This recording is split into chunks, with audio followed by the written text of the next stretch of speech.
We were in the middle of yet another fight. It wasn't unusual for us. 6 years together had a way of turning arguments into background noise. But that night, something cut deeper. She looked me in the eye, her voice cold, and admitted she hadn't loved me for the last 2 years. 2 years. I remember standing there, staring at her, trying to process how someone could share a life with me while silently withholding the one thing that held us together. My chest tightened, not with sadness, but with a raw mix of humiliation and anger. Everything I had given suddenly felt worthless, every moment tainted by her silent deceit. And my name is Ethan, and I am 34 years old. For 6 years, I invested my heart, my energy, and my trust into a relationship I thought was real. And in one brutal confession, it all unraveled. That night, I didn't cry. I didn't beg. Instead, I sat quietly, my mind turning darker than I ever thought it could. I wanted her to feel something. Maybe not what I had felt, but at least a fraction of the sting she had left me with. The next morning, still running on fury more than sleep, I remembered something she had long forgotten. I knew her email password. That thought didn't come with hesitation or guilt. It came with the calmness of a plan forming in my head. A plan that, at the time, felt like the only way to reclaim a little dignity after years of being strung along. And so, that was the beginning of the revenge I never thought I'd take, the kind that makes you question who you really are when pushed too far.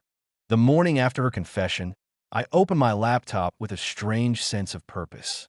My fingers hovered over the keyboard, and, for a split second, I questioned myself. But then I remembered her words.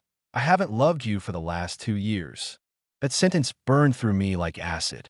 If she could waste my years so easily, why should I care about wasting a few minutes of her peace? I logged into her email.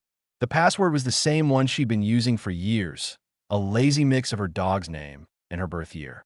Seeing her inbox, her private digital world, was like standing in a house I no longer belonged to, but still had the key for. My pulse quickened. She had built walls between us in real life, but here I was inside that I didn't hesitate long. I started signing her up for every mailing list I could think of. Scientology welcome packets, conspiracy newsletters about lizard people and chemtrails, diet scams, endless when of free cruise promotions. Click after click, I filled out her email like I was painting graffiti on the walls of her clean, organized world. By the time I stopped, her inbox was no longer a sanctuary. It was a war zone. I sat back in my chair, a small grin tugging at my face. It wasn't much, but it was something. The thought of her phone buzzing at 3 in the morning with some bizarre cult newsletter gave me a satisfaction I hadn't felt in months. It was my first strike. And once I realized how easy it was, I knew I wasn't done. Not by a long shot. The email chaos was only the beginning. For a day or two, I imagined her annoyance at the flood of bizarre newsletters, but annoyance wasn't enough for me. I wanted something deeper, something that cut the way her confession had cut me. That's when I remembered her games. She wasn't just a casual player. Those games were her escape, her sanctuary after long days. I had watched her sink hours into them, building, grinding, collecting rare achievements. She called her 10-year-old Minecraft world her second home. She had poured a decade of her life into that digital universe, shaping it block by block. One evening, I sat at her computer. My hands shook a little, not from guilt, but from the weight of what I was about to do. I opened her game library. Rows of titles greeted me. RPGs, strategy games, and of course, Minecraft at the center. I hesitated for only a breath before diving in. Delete. Confirm. Delete. Confirm. Game by game, I erased her progress. Hundreds of hours vanished in seconds. Collectibles gone. Stories undone. Characters wiped out like they had never existed. I saved Minecraft for last, lingering on the folder as if even I understood how sacred it was to her. 10 years. A decade of building, exploring, crafting. She had shared pieces of it with me once, proudly showing me the castle she built, the landscape she shaped, and then delete that I didn't stop there. I changed her recovery settings, altered her passwords. She could never log back in. Her virtual world was gone forever. Leaning back in her chair, I felt something strange wash over me. Not guilt, not regret, but relief. For the first time since her confession, I felt like the scales had tipped back, even just slightly in my favor. That IT was cruel, yes. Evil, maybe, but in that moment, I finally slept soundly. It didn't take long for her to notice. A few days later, my phone lit up with a call from her. I answered, already expecting the storm. "Ethan, what the hell did you do?" Her voice was trembling, somewhere between rage and panic. That I play dumb. "What are you talking about? Don't play games with me," she snapped. "My email is flooded with junk, cult invitations, conspiracy garbage, even some pyramid scheme for essential oils. And my games, they're gone. Do you hear me? Gone. My Minecraft world, 10 years of work, it's just erased." Her voice cracked on that last word, like she was holding back tears. That I stayed silent for a moment, letting her words sink in. I could almost picture her, sitting at her desk, staring at an empty game library, her inbox drowning in nonsense. Finally, I said, "Now you know what it feels like to lose years of your life in an instant." There was silence on the other end. For a second, I thought she'd hang up. Instead, she whispered, "You're a monster." That word should have hurt. It should have made me question everything I'd done. But instead, it felt like validation. I wasn't a monster. I was just the man she had created. When she told me she'd been faking love for 2 years, she tried to threaten me. "I'll call the police. This is harassment, Ethan." I laughed bitterly. "What are you going to tell them? That your ex signed you up for Scientology and deleted your video games?" The line went quiet again. She had no response, no leverage. That was the moment I knew I had broken through her defenses. But as much as I thought that would be the end, I was wrong. The real fallout hadn't even started yet. The silence didn't last long. Within a week, the whispers started. Mutual friends reached out, awkwardly asking me what had happened. "Man, she's saying you went psycho," one of them told me. "That you hacked her stuff and ruined everything." I didn't deny it. I didn't confirm it either. I just said, "Ask her why I did it." That usually ended the conversation, leaving them with more questions than answers. But she wasn't content with gossip. She went to her family, painting herself as the victim of an unstable ex-boyfriend. One evening, I got a call from her older brother, Daniel. "Ethan, listen," he said in that calm, patronizing tone that always made my skin crawl. "You need to let this go. She's already moved on. Don't make things worse for yourself." "Worse for myself?" I snapped. "I gave her 6 years of my life. She admitted she hadn't loved me for 2. Do you understand what that feels like?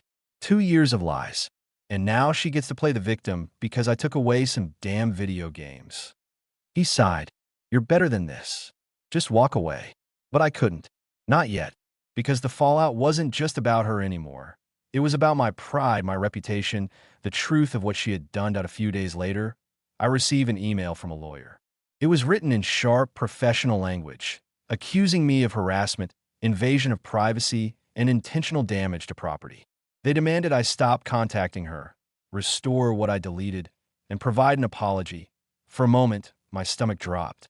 A lawyer meant escalation, and escalation meant consequences. But then I read it again, carefully. It was nothing but intimidation. They couldn't restore what was already gone, and I hadn't broken any laws in a way that would hold up in court. Not with something as trivial as deleted game saves and spam emails. Instead of scaring me, the letter did the opposite. It told me I'd gotten under her skin more than I ever imagined. And if she thought I was finished, she was wrong. The lawyer's letter rattled around in my head for days. At work, at home, even lying in bed at night, I kept replaying it. Was I really harassing her? Or was I just balancing the scales? One evening, I sat on my couch with a glass of whiskey in hand, staring at my reflection in the black screen of the TV. For the first time, guilt crept in. Not because I thought she didn't deserve it, but because I wasn't sure who I was becoming. I remembered the night we first met. She was laughing at some stupid joke I made, her eyes glowing in that way that made me think I'd found my person. And now here I was, the same man, but doing things I never thought I was capable of. I wasn't just hurt anymore. I was angry, vindictive, consumed. A message pinged on my phone. It was from her best friend, Claire. "Ethan, please stop this. You're scaring her. She's crying every night. Whatever happened between you two, it's over. Don't ruin yourself over revenge." For a second, my chest tightened. Claire wasn't like the others. She had always been fair, never picking sides.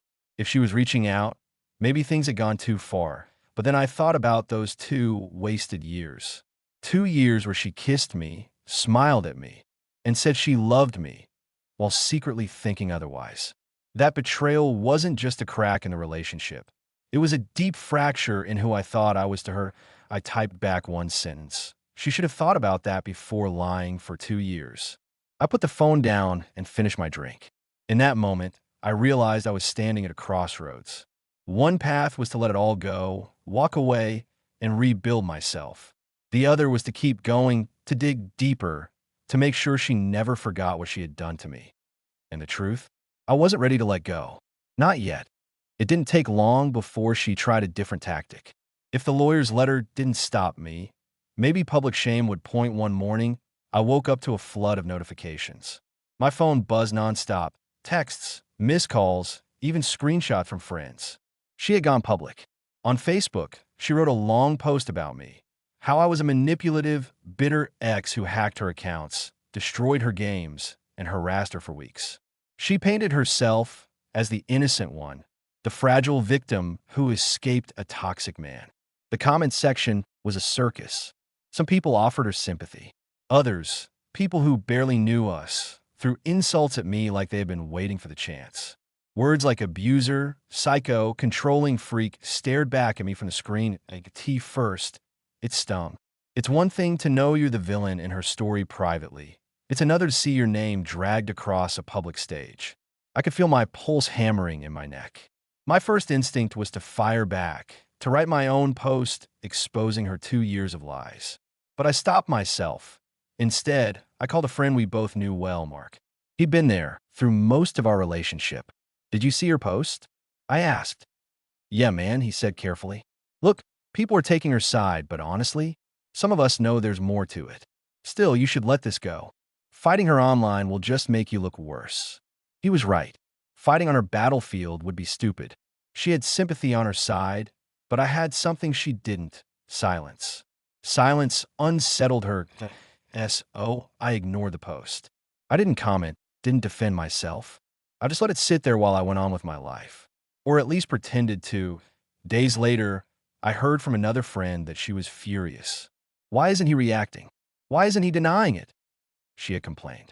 That's when I realized my silence was louder than any words I could throw back at her. But if she thought she had won by smearing me in public, she had underestimated me. Because the more she pushed, the more certain I became I wasn't finished with her. Not yet. Her post didn't fade the way she thought it would. Instead, it became a shadow that followed me everywhere. At work, I noticed coworkers whispering when I walked past. Even a cousin messaged me late at night asking, "Is it true?" It didn't matter that she hadn't named me directly. Everyone who knew us knew. One night, I ran into her at a mutual friend's gathering. I hadn't planned on it, but there she was, standing in the corner with a glass of wine, pretending not to see me. My chest tightened, not from love, not from longing, but from the rage of unfinished business. Eventually, she approached me. Her smile was sharp, rehearsed. "Enjoying yourself?" she asked, like we were strangers forced into polite small talk. That I leaned in, my voice low enough for only her to hear. "You think your little Facebook sob story makes you look like a saint? Everyone can see through it. And deep down, so do you." Her face flushed red. "You destroyed years of my life. My work, my games, my memories. Do you understand what you took from me?" I clenched my jaw. 2 years, Emily. You took 2 years of my life and pretended you loved me. Don't you dare act like I'm the only one who destroyed something. People were watching us now, sensing the tension. A friend stepped between us, trying to diffuse it, but the damage was already done. She stormed out, slamming the door so hard the music skipped. That night, as I lay in bed, I realized something had shifted. This wasn't just about revenge anymore. It had become a war neither of us could walk away from without scars. She had her public stage, I had my silent weapons. But neither of us was winning. We were just burning everything down around us. And the worst part? I wasn't sure I wanted to stop. Weeks passed, but the bitterness didn't. Every time I saw her name pop up on social media, every time someone mentioned her in passing, I felt that same sharp anger in my chest. I had wanted to hurt her, and I had succeeded. But what I hadn't expected was how much it would cost me too. I started noticing changes in myself. I was short-tempered at work, snapping at colleagues over minor mistakes. My sleep was restless. Some nights, I'd lie awake replaying old arguments, imagining new ways I could have exposed her lies. Even my friends pulled back. A couple of them stopped inviting me out altogether. One night, Mark finally said it straight.